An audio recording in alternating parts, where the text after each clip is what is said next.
Yeah, y'all know what poppin'. Frayser Boy, Academy Award winning Frayser Boy in the building. And I just jumped off the porch with Dirty Glove Bastard. Chill. You know, I ain't on none of that fat shit. Better find somebody else to play with, okay? Niggas think solid, they base. All right, so we got the one and only Frayser Boy jumping off the porch with us. In the flesh, man. I appreciate y'all having me. Nah, I appreciate you coming by, man. I grew up listening to your shit, man. Let's get it, man. Yeah, you make me feel old. Man, I'm probably just as old as you. Nah, Let's man, go. so you got anything else shaking here in Atlanta during this trip, man? What else you got? Just moving around. I got B-High, ATL. Shout out to B-High. Shout out to B-High, and Wicked over there, man. And Shout out to Wicked, too. Just networking, man. Bringing this Memphis shit to the, to the city, man. You know what I'm saying? Man. Representing. Yes, sir, man. Go ahead and shout out your boy that you got sitting back there. Man, the legendary South Memphis legend, King Miscellaneous, man. Straight up out of Memphis, man. You know I had to rock with my homie, man. For real. For sure, man. All right, so Frayser, man, let's talk about Memphis. Let's talk about Memphis today. How does it look compared to when you was coming up? Man, pretty much the same, just a little more steroids on it. You know what I'm saying? A little stronger, a little better. Gutter, still the same. We operate the same, thing going on as it was back then. It's just 10 times stronger, I think, today. Okay. Yeah. Okay.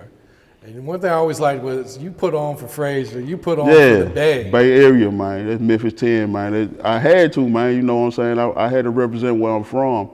I had to show my struggle and how we get down. That's just Memphis, period, but I had to rep my side, you know what I'm saying, stronger than anything else. Okay. You know what I'm saying? Because it made me who I am. Absolutely, yeah. Right. Do you feel like Frayser in the Bay is different than other sides of Memphis, or is it all Memphis is Memphis. Man, Memphis is Memphis, man. It really ain't no nice or better side. Is all. Even the good side is Memphis.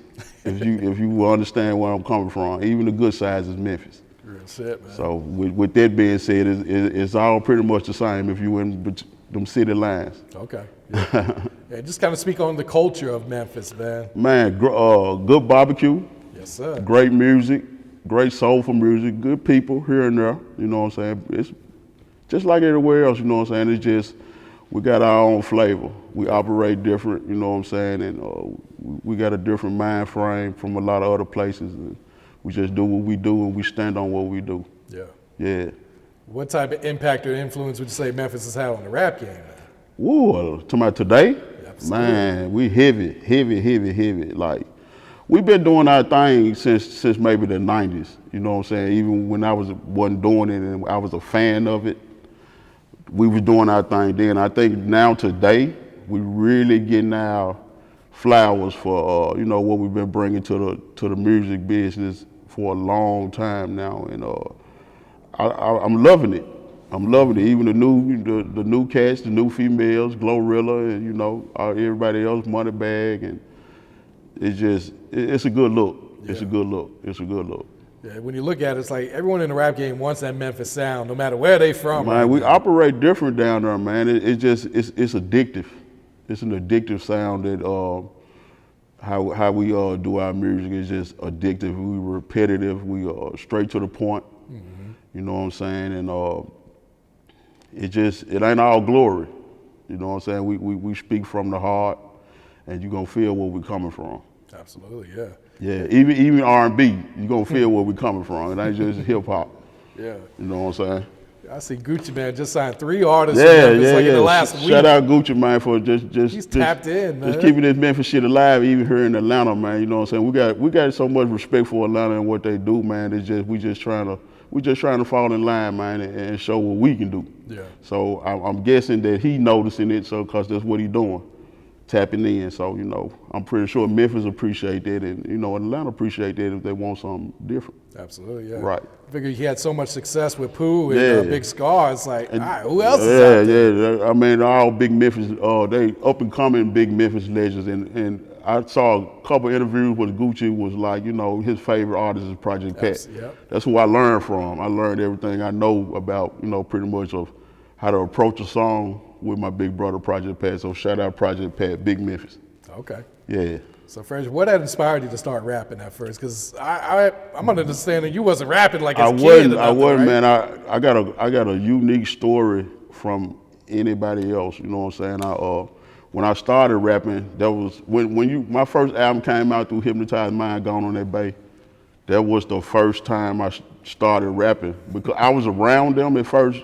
Yeah. Well, I'm gonna start from day one. Coop's the nigga. Okay. Rest in peace, Coop.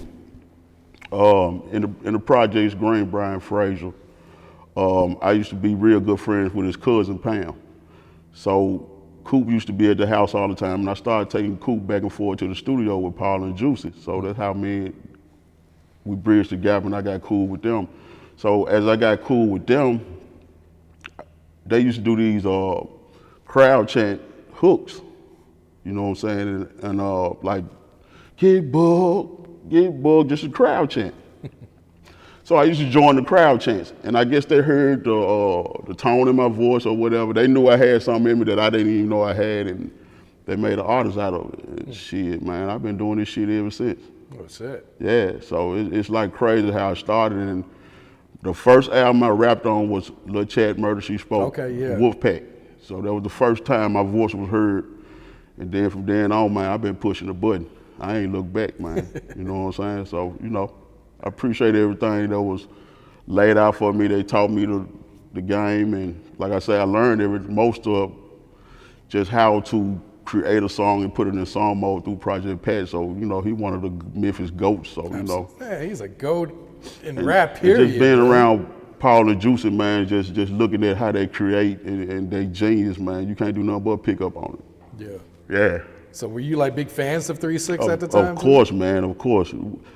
Coming from Memphis, even back then, all you used to listen to was Memphis music. We was pretty much racist of everybody else's music. Like, we didn't want to hear shit else, but even on the mixtape days, Memphis would just ride around listening to Memphis. So, of course, I was a fan. And, just becoming one day that I was with them, it was just like a dream come true, man. You know what I'm saying? It was just crazy how my story just evolved from being a fan to meeting one person to take me to another person and starting off with background hooks and becoming an artist myself. Okay. From watching them. So when you first meet Paul, Juicy, Chad, Pat, family. Is it like instant chemistry? Like, did they accept you right away? Yeah. It was. I was accepted right away. I was tested, but I was accepted. I think I kind of got over the hump and I did my thing. If I stayed down for so long, so I was accepted. I think I was accepted. I wasn't no sucker, so I was accepted. You said you were challenged. What do you mean by that? I'm just saying, far as my musical talent. I ain't talking about fighting or no shit like that, but just far as what I can do on the microphone. You know what I'm saying? And they gave me my trial run, and I guess I passed it. Okay. Hey, I'm still here, off the porch. You dig? 20 years later. Yeah. So what was that first studio session like? Were you nervous? Did you know what the hell you were doing? It was like I don't know, bro. It was like, I remember it. Well, Project Pat was in prison at the time. Mm-hmm. And at that time, the camp was getting kind of short. There wasn't too many people left in the camp, A lot of people had left. And I think that's how I got my chance, because there really was no new voice around that could hold it down from what they had been doing. Pat was pretty much the biggest artist on the label, and he had 4 years in prison. So, that's when I stepped in. And I guess that's when they said, well, maybe we can try him. So they was making a posse song about, if you know Hypnotize Minds work, we used to always have a posse song. And those songs are legendary. People used to go to the posse song first. Absolutely, they were always at the end too. Exactly, so they always used to have a posse song, and the posse song had about 4 people on it at the time. It usually be about maybe 7 or 8 people on it, and I remember Paul joking and saying, Frayser, we ain't got nobody in the camp. We might as well write you 8 bars. So I was like, shit, try me. They just don't know. I had been premeditating anyway. Man, I wrote them 8 bars. They liked it, man. I got a contract maybe a week or 2 later, and man, I'm out of here. The button was pushed. Off of 8 bars? Off of 8 bars. That's all it took? Yep, blessing, man. That's you know what I'm saying? And it changed my life, bro. Music saved my life. Real talk. So how long after that do you start working on the album then? Man, a lot of people don't know, Gone on That Bay, I had another version of it when I wasn't that good. I think it was whack it really was whack as hell because I was just starting. It was like they was, let me get my practice in, it's a whole nother version of that album. But when I finally got the right version, that's what you hear, Gone on That Bay. I did the album maybe 2-3 times, but the first 2 times, I think it was whack. You know what I'm saying? But when I finally found my swag and what I was really trying to do and got my confidence up, they knew what they was doing. They was prepping me. So, man, once I got that in me, man, you know what I'm saying? I just started, it's like a workout. I started building my muscles and shit, man. I just got good at what I was doing. That's it. Yeah. So I ain't turned back. What was the creative process like? Were they cooking up on the spot for you? Yeah. See, and I got to see the inside. A lot of people don't get to see the inside of them making tracks.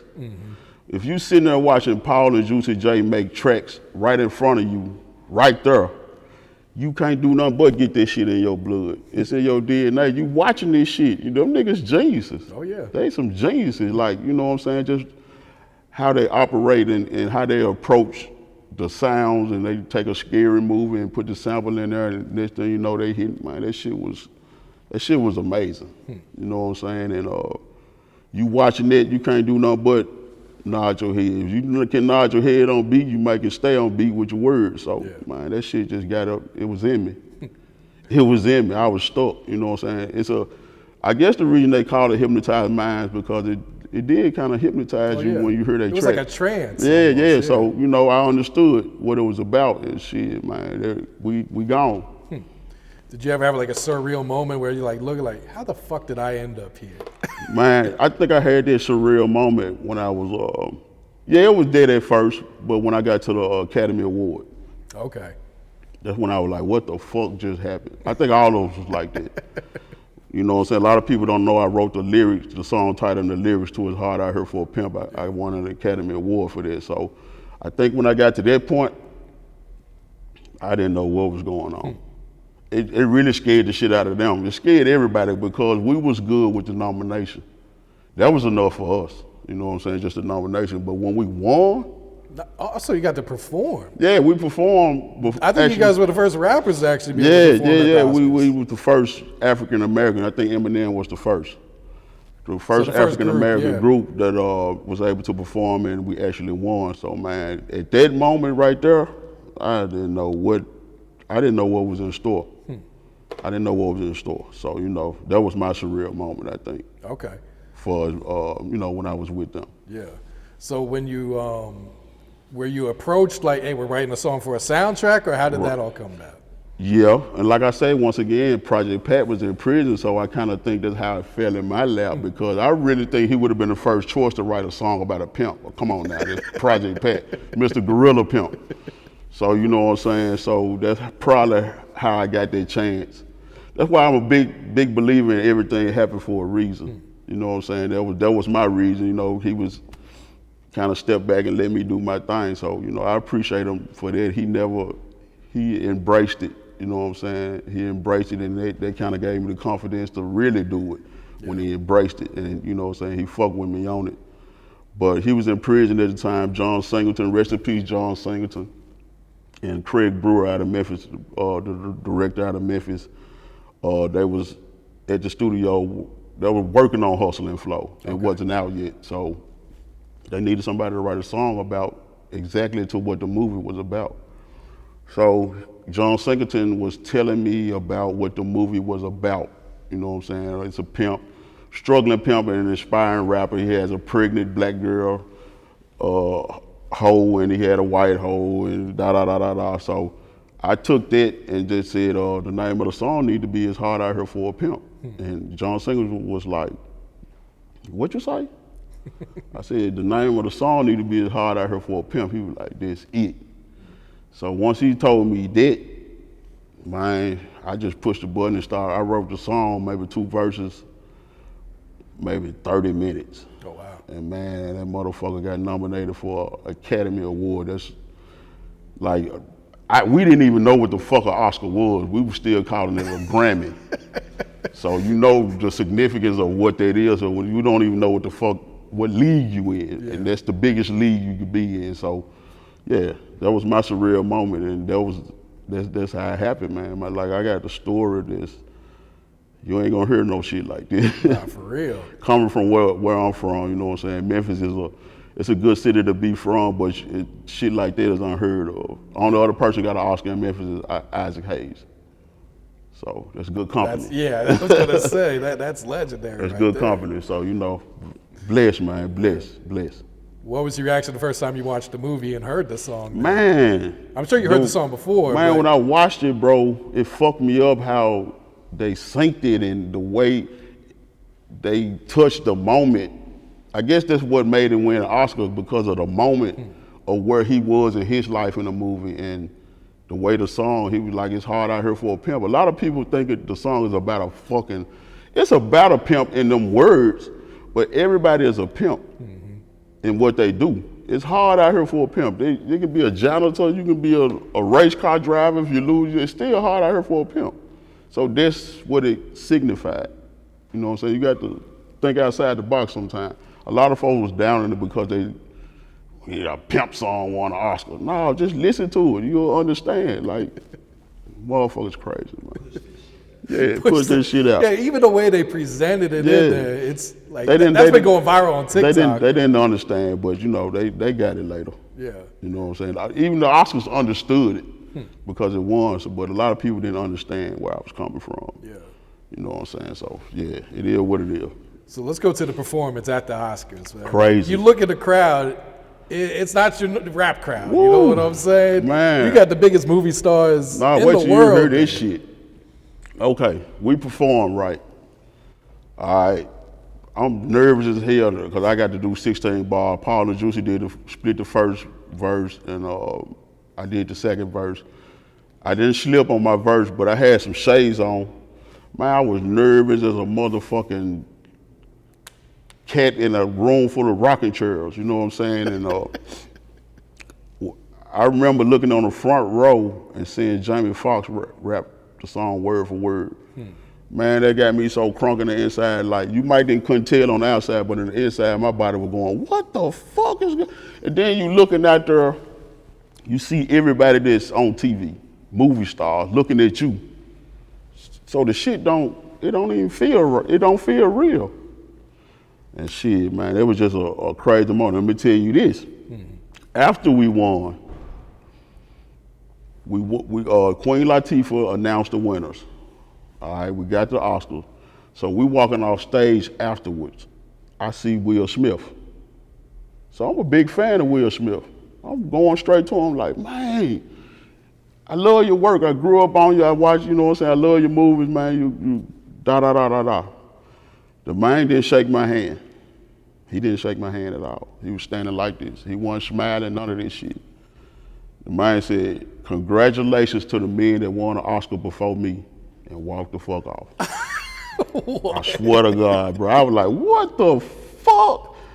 So my mind was everywhere. It was people mad, it was people happy. It was some people that really wasn't happy because they felt like, I guess they felt like we was playing with what they do for, I don't know how they took it, but a lot of people wasn't really as happy as you would thought they would be.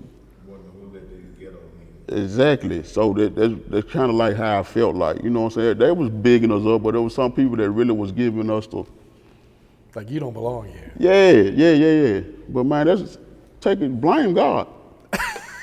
Don't blame me, blame God, man. You know what I'm saying? You gotta blame God. You gotta take that over him, man. That's what he had for me. So it is what it is, but I had to tell that Will Smith story. I used to love Will Smith, man, but that man fucked me up with that attitude ass shit. Before the slap. Real talk. That's wild right there. For sure, man. So yeah, it was some crazy moments, man. So you guys didn't know you were gonna win when you guys arrived? Hell no. So I always thought they told people before. Man, listen, that shit is so confidential. It's serious. Like, they had a paper, like the FBI be over the papers, like the shit is so classified that you don't know who gonna win before they call the name, like they really had it secured. So that's why the reaction was like that. It was a real reaction. Like it looked like everything was going in slow motion when Queen Latifah was opening the envelope. And it seemed like I seen her mouth moving in slow motion. I was like, we won. She said it's hot. When I seen her give it that little smirk, I knew what it was. I knew what it was. And that was it, man. Like crazy as hell. Yeah. What were those parties like afterwards? Oh shit. The first party you go to is the Vanity Fair party. That's the party that everybody goes to. And you walk in the Vanity Fair party with an Oscar in your hand, nigga, I was the man. When you looking over there and J-Lo is looking at you like you a piece of meat, like, and you look over here, you see Serena Williams looking at you like winking her eye, then you got Mary J. Blige, then you got, man, I'm like, what the fuck is going on? Like the shit was so surreal, it was crazy, bro. And another thing, another part, John Singleton took us to Prince's house, rest in peace, Prince. Oh shit. So at the party. No, hold on. He didn't let us in. He didn't let us in. we was denied. The man didn't, he ain't let us in. What, did Juicy like sample his song, not tell him? I don't know what the hell happened, but John Singleton himself went to the door, like, I got Three Six Mafia out here, they just won an Oscar, we right in front of his house. We at his front door. Nah. Do you want some grapes? And that was that. So I remember it was like a big blur, but I remember everything. So yeah.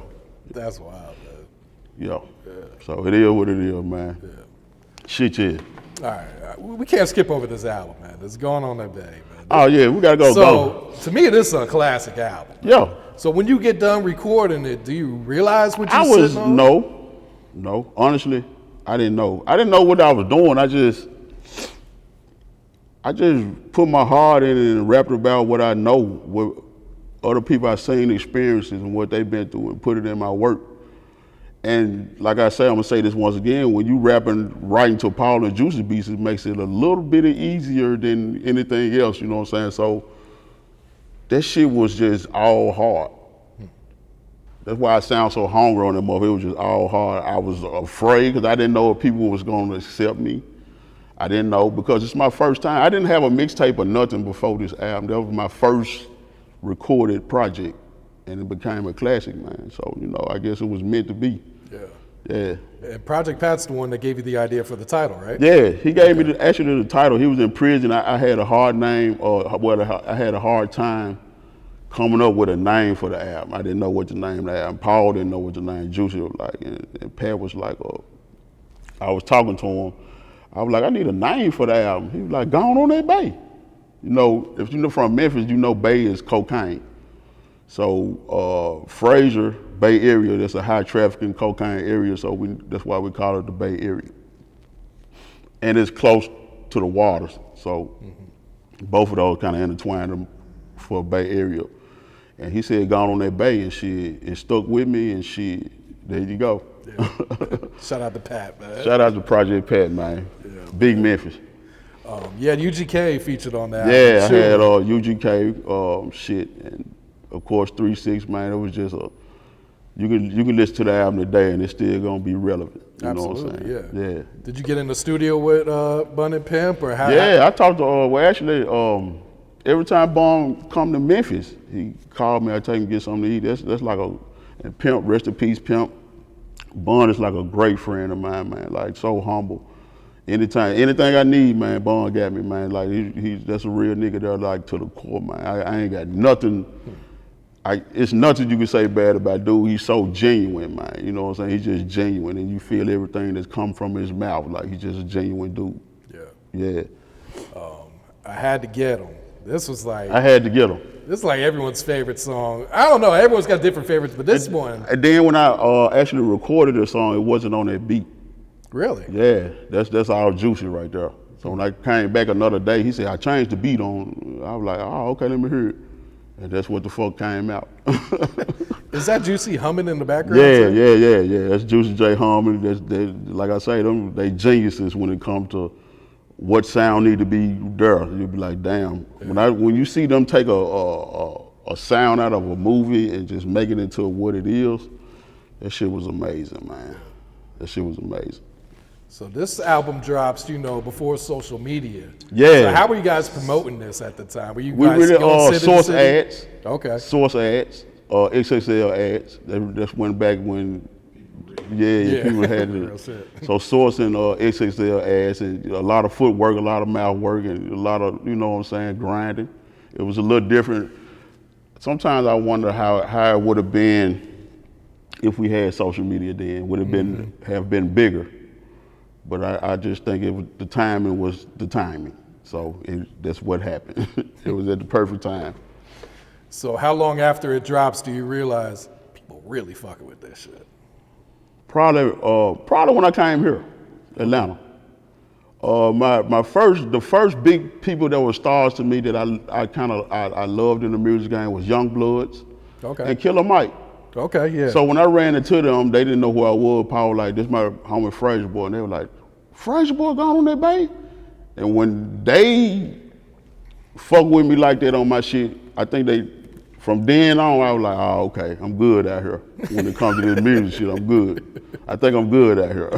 Yeah. So, you know, that was a big confidence booster for me when Killer, I don't even think they probably remember, but Killer Mike, Sean Paul, and J-Bo out of Young Blood, man, them were the first people that was in the rap game that was making noise, that said something when they met me, and that fucked me up. You know what I'm saying? Because I didn't know how people accepted it, because like I say, I wasn't a rapper. Yeah, there's no social media to where I you just can did, search It wasn't. Couldn't look at the comments or no shit like that yet, because hey, then it just caught on. I'm still hearing about that album. Hey, you asking about it today, so you know, yeah. I was listening to it this week while doing my research. Yeah, but I'm gonna say this: don't get it twisted. Like that was then, but now I'm better. You know what I'm saying? I got this Bayday 2 out. I got this Bayday 1. I don't know if you heard of T-Rock. You remember T-Rock?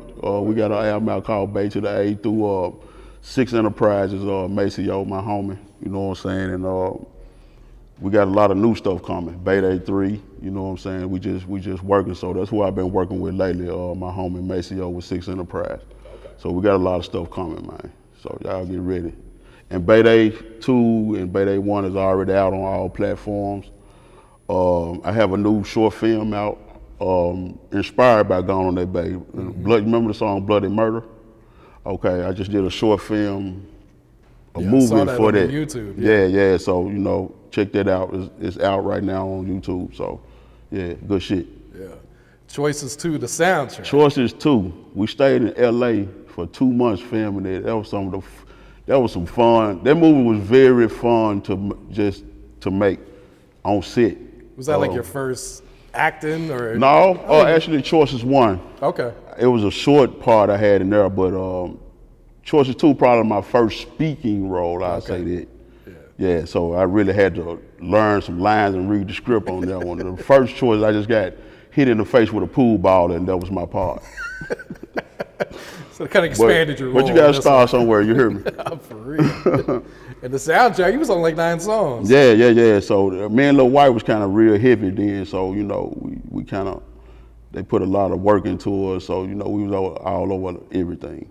Yeah, so, you know, good shit. Did you know White before you were rapping, or did you meet him at Hypnotized? Actually, White, we both from Frayser. White maybe grew up maybe 2-3 miles from where I'm from, but White a little younger than me. Okay, yeah. So we never met until he got to Hypnotize Minds. Okay. So we never met. Yeah. He went to West Side, I went to Frayser, so it's about maybe 10 miles apart, maybe 5 miles. So it's crazy. I felt like that was always crazy, that we never met. But until we got there and we were so close. We grew up so close together. Yeah. And Glorilla, she's from West Side, where Lil White's from, this side. Okay. So, yeah. Shout out her too, she doing her thing. Yeah, so speak on the chemistry you and White had, because you guys got some classic songs too. I think that was just some Frayser shit. We didn't never met, and we just Ebony and Ivory, literally. You know what I'm saying? And I think he had the high tone voice and I had the low tone voice. Yeah, it was like a good compliment. It kind of weighed out, you know what I'm saying? And we both were snapping. So then I'm gonna say this again: Paul and Juicy beats that bring out a beast in you. So you know you're gonna approach them different. Yeah. You know what I'm talking about? So I think PIMP. Shout out Lil White too, man. Yeah, I think PIMP was my favorite song on the soundtrack. Yeah, I'm a PIMP. Yeah. Choices too. Yep, right. That's a dope joint. I forgot about that record. Really? Yeah. Sometimes I look and be like, damn, and realize how many songs I recorded.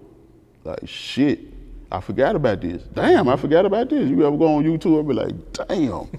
I feel like that in some of my interviews. Too. Yeah. I do so many. That like, catalog builds up over the years, man, and you look back and be like, damn, I've been working. For real. Yeah.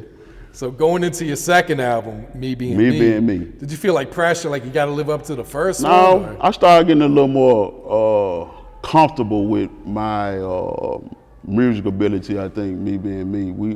That's when we went to Asylum, Warner Brothers. Okay. We was actually signed. It was me. They signed me and Lil White. We was their first artist, and then Boosie and Webby, and Mike Jones and Paul Wall. Okay. So we was their first 3 acts on Warner Brothers Asylum. So, that's how I Got That Drink came about. It was so easy to do because it was probably right there in the studio. We was already label mates, so it wasn't hard to pull off. Yeah. So Me Being Me, there's dope album. I got a little more confident in what I was doing, and I was approaching beats different. I think I got better lyrically and shit. I was taking off, man. Yeah. And like I say, that's the album What I Got That Drink. That was my biggest single to date. So it did pretty good. Yeah. Had the HCP, the Posse song. Yeah, like I say, man, you live for the Posse song. When you get your Posse songs, it's just be like, it's like a breath of fresh air because you know what's finna happen.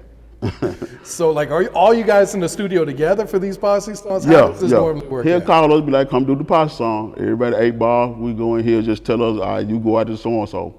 That's the only thing he'll say, and shit, all us in there writing, and we record, and shit, it come out like that. We just going to war on the track.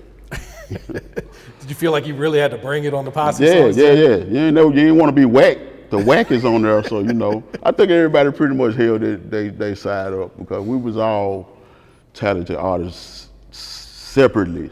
Mm-hmm. You know what I'm saying? So when we got together, it was just a chemistry. You know what I'm saying? It was just a chemistry of how Paul and Juicy operated and put shit together. So it was a chemistry in a way. So we knew what to do. Yeah. So it wasn't hard to pull it off. Yeah. And how was the feedback on that album when it came out? Me Being Me? Mm-hmm. Oh, they loved it. They loved it. A lot of people like that album more than Gone on That Bay, but I think my favorite is Gone on That Bay. Yeah, I think it's more like which one they heard first. Yeah. Because if you hear Me Being Me first, it's like, all right, but Me Being Me had some bangers on it though. Yeah, it had a couple bangers on it, so that was a good album. I got more seasoned. I was more seasoned with what I was doing then, so I wasn't as nervous as. Of course, I wanted it to be a great selling album, but I wasn't as nervous. I didn't know what the fuck to expect after Gone on That Bay. So, and I think everybody called that their favorite. So, I'm good with it as long as you're on Frayser Boy. Yeah, exactly. As long as you're listening one way or the other. Yeah. Then you featured twice on the 3-6 album. They always kept us in the loop, try to keep us in the loop on all the projects. So. What was it? Don't Violate. Don't Violate, Most Known Unknowns. That joint went platinum. Yeah, nigga, we stayed working. We stayed working.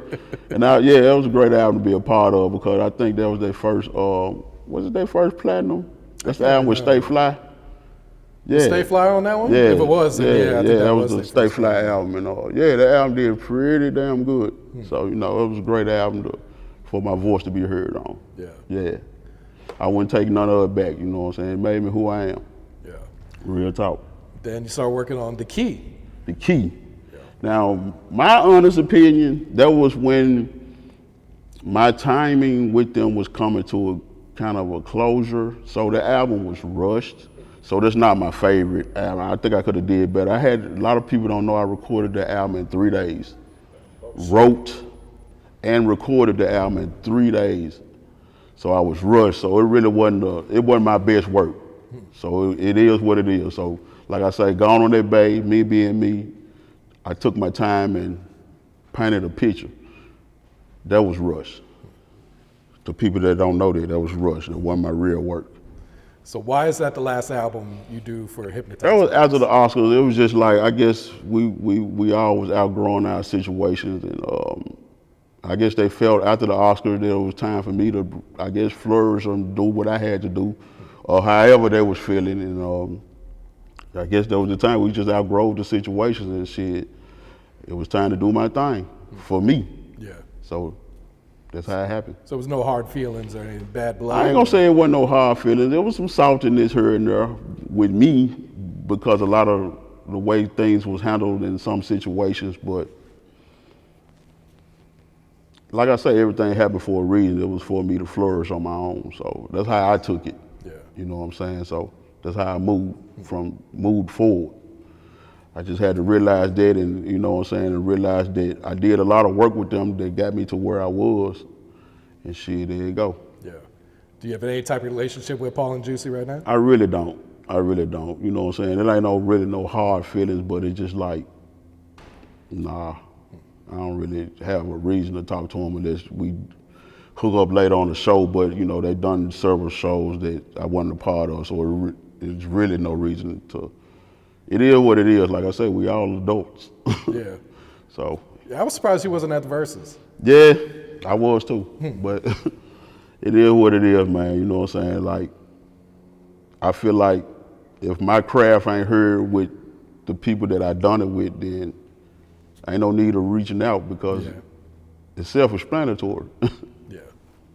But you and Pat still got a good Me relationship? and Pat still good. Me and Crunch is still good. Me and Chat still good. Me and White still good. I don't have no problems with them. We still can sit down, but I don't think it'll probably ever happen unless we cross paths or something. So I fuck with Juicy, but you know, it is what it is. A lot of people have their feelings for whatever reasons, but sometimes they be delusional of what really happened. So, hey. Understood. Yeah. So then comes the BAR album. BAR, me and Lil White collabo. Wow. I almost forgot about that one myself. Shoot. How could you forget that? I done, like I say, I really did forget about that. I'm just saying the timing of the interview, Bar. Yep. That was an album that was supposed to be in the making while we was with Hypnotized. Okay. But it ended up happening through Fixias. Rest in peace, Wes Phillips too, man. Selecto Hits. And he had a label and it called Fixias, and that's what we put that album through. Yeah, man, Lil White banged that thing. Man, y'all Yeah. That was something that was due time, so. Yeah. Like I say, we like Ebony and Ivory whenever we link up, so you know what I'm saying? That's just how that's just what that is. So it wasn't no doubt in that one. Yeah. I already knew what we were finna do. So that's how it came out. Bar, all platforms right now. Is White still rapping these days? Yeah. Y'all got something in the works? I got some new features from him that I haven't put out yet, but I think he's working on the album himself also. Okay. But yeah, White still solidified now. Yeah. No, we put out a lot of his White Christmas tapes. Yeah. He's still going strong, man. Like I say, shout out to my boy, man, Bay shit. Yeah, man. So from Bay today with T-Rock, how does Bay this to the connection? man. Hey, that's one of the dopest. That man can rap so damn fast. Man, that's one of the dopest projects that I kind of slipped and fell into because I didn't know there was something we weren't planning on. Like I say, my homie Maceo with Six Enterprise kind of put that together, and shit, that motherfucker came out like butter, bro. We like it's in demand. We have to do Bay to the A too. You know what I'm saying? And then the crazy part about this, me and T-Rock never worked together for us on a song together when we was with the situation with them. So it was due time. Absolutely. And man, it came out crazy. Yeah. So we're working on part 2 right now. Shout out T-Rock. Okay. Yeah, because it's the same thing. It's like where your styles are so different. Yeah, man. Yeah. It just sounds so crazy. And then we know our chemistry. We know what to do when we approach that mic. So it ain't, you know what I'm saying, it's gonna come out like that. I didn't expect nothing less. So I knew what it was. That's it. Yeah. So looking at the rap game today, what's your thoughts on, everything that be going on these days? It's a lot of crazy shit, but I try to stay out the way, but stay in the way at the same time, if you can understand what I'm saying. Like, I don't really indulge in shit that ain't got nothing to do with me. You know what I'm saying? So all this beefing and all that, I don't do that. I ain't got time to do that. I ain't finna be lip boxing with nobody on no microphone and all this shit. I will, but I won't at the same time to say that. I knock on doors. Yeah. So I ain't with all this shit. So, you know, for us musically, everything, it's a lot of good shit out here. It's different. Mm-hmm. It's different. It's a lot different. Yeah, it's different. And different is good. The biggest risk you can take is not taking one, so different is good. So, you know what I'm saying? You gotta think outside the box, music, especially when it comes to music, or you just gonna blend in with everybody else. Yeah. The thing is, you wanna stand out. So different is always good. So I'm not saying different is bad. Mm-hmm. I'm just saying it's different from what's been going on. So it's a lot of good shit out here. Yeah. And the women starting to make noise out here. So, you know, these niggas better step it up. These niggas better step it up. To some of these man, these women, they sick of this shit out here. They like, man, look, we finna take this shit over. They sick of this shit, I can tell. You know what I'm saying? These women, they becoming beasts on this microphone. There's a lot of good women rappers, some good artists out here these days. Like, you know what I'm saying? I guess they just felt like it was their time again. So they making a move. Yeah. So yeah. Especially in Memphis, man. It's like like I got a song called Sneaky Link with Juicy Fruit. She's hard too, yeah. Man, that's really one of my favorite artists, female artists out of Memphis. I think a lot of people, she's so slept on, bro, man. Like, but her talent, man, is undeniable. I just love the way she approached anything, you know what I'm saying? So I'm a big fan of her. Yeah. I like Glorilla too. Mm-hmm. She bass, that's bass shit.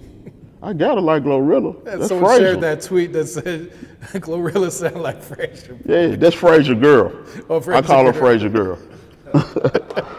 That's Frayser girl. Yeah, Glorilla, that's Frayser girl. You know what I'm talking about? So what inspires you to keep creating today, Frayser? The crazy part about it is I'm having fun. I'm back having fun with this shit. You know what I'm saying? That's what I was missing. I was doing it, but I really wasn't having fun. I'm having fun. I'm just recording when I want to record and putting it out when I want to put it out. So, you know, I think that's the difference of today. And I think I'm more dangerous when I'm having fun. I realized it. So, yeah, I'm having fun, man. So, you know, you're going to get it. I'm not done. I feel like I got so much more to offer, and I'm really finna get into this acting and more, putting out more movies and utilizing this Oscar for what it's really for. Not for real. Dig? Yeah. You shared a picture of you and Young Dolph. Yeah. Did you have much of a relationship with him? Or? Yeah. Even before he blew up, we both did our DJ Screams together. Okay. I think it was called Dolph World, and I did Still Breathing, and we did a little mini Scream tour for that. So we got to connect before he really blew up, and I seen his come up, man. Like he had a different kind of hustle when it comes to that music. Even before they knew him, you knew he was gonna make it because the way he moved and the way he just like he was a genius. And I think he knew he was a genius, but you could see it from the outside. You know, some people just got it. You be like, hey, that man gonna be something. Like he subtle and just straight to the point. He don't talk much, smoke his weed, record his verse, and it is what it is, man. So he would be truly missed, just not in Memphis, just worldwide. Like I think that hit home for a lot of motherfuckers right there, and not just Memphis. Yeah. It hurt the shit out of Memphis, but I think it hurt the world too. Like and he was a good dude. Mm-hmm. He was a real good dude. Like, rest in peace, bro. Yeah. So long live Dolph. Yeah, long live Dolph, man. Memphis legend. Absolutely. Real talk. What has being a father taught you about life? Woo! It's just a little girl, man. It made me move different. That little girl, it just make you see shit different. Like when you have a daughter. That was my scariest fear of having a little girl, and God gave me a little girl. So, you know, I hope I don't have to kill nobody later or so, you know. But crazy, man. I think that's another thing that got me back to having fun with just life, period. You know what I'm saying? Just a breath of fresh air, man. My son's 18, so he a knucklehead now, so it weighs out. Yeah. It weighs out. What's some advice you would share to the youth coming up right now? Stay true to yourself, follow your heart, that gut feeling is there for a reason, so pay attention to it. Just be safe out here, man. Like it's different times and different shit going on. Like it's crazy out here. Just be safe. That's the best advice I can give anybody right now. You don't know what the fuck going on. You don't know who people are. Everybody is on some old shit. Just keep your circle small. You know what I'm saying? And watch your back. Yeah. Yeah. Wise words, man. For real talk. So, Frayser, you mentioned like 3 albums. Which one's coming first, man? Man, I don't know. I'm gonna have to talk to Maceo about that. What's coming next? What we got next, bro? He don't even know. You know what I'm saying? So, I think what Bayday 3. We're gonna do Bayday 3. Okay. I'm working on my album, my solo album too. You're the Underdog. Oh, I got to mention another project I'm working on. I forgot. It's called Karma Volume 1 with Disaluna Beat. He out of Memphis. He came up under DJ Squeaky, so follow him at Disaluna Beat. That's another producer I'm using right now. We got some crazy shit coming, man. We're doing a series of tapes called Karma. So Karma Volume 1 will be dropping soon, maybe the holidays or some shit. Okay. But we got some crazy shit on there too. So I'm just working, man. I'm just working. And plus, man, the bro Mission 90's got some more shit coming. Okay.